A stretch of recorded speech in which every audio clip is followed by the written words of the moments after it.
जय जगन्नाथ नमस्कार। ये मो गोटे आज गर्व एवं गौरवर विषय। आज पठाणी सामंत म्यूजियम आज प्रथम थर पर आज आसी मत देखिकी बहुत खुशी लगिला। जे गोटे छोटिया कैंपस हेले जो मैंने सब अच्छा स्टाफ एत सुंदर भाव व्यवहार से समस्त भाविकी आज बहुत खुशी हेली। माँ ना गछ जोड़िए लगाइए 200 गछ कैंपस लगाइए व्यवस्था करने से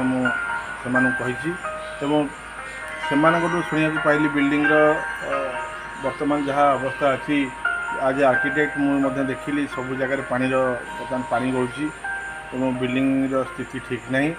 निश्चित भाव में माननीय मुख्यमंत्री दृष्टि आकर्षण करी केमी बिल्डिंग डिमोलिश कर नुआ बिल्डिंग तैयारी कम जगह भितर गोटे मल्टी स्टोरेज प्रोजेक्ट करी गोटे पठाणी सामंत संग्रहालय जोटा अच्छी गोटे ओडिशा केवल नहीं सारा भारत वर्षर लोक मैंने आसवे देखापी आसवे बुलिकी जी से सब व्यवस्था करने निश्चित भाव में कथा देली आपण मानक मुख्यमंत्री को मुठा को आनी बुलेवा दायित्व मोर निश्चित भाव में चेष्टा करी जो मैंने विभाग मंत्री अच्छा आनिकी बुलेकी नहीं जी तो आम केमी अंचल से लोक मैंने भारत वर्षर आसवे आम समस्त मिलमिश चेष्टा करवा लोक मैंने जमी समझे आसिक बुली खुशी होगी चेष्टा कर।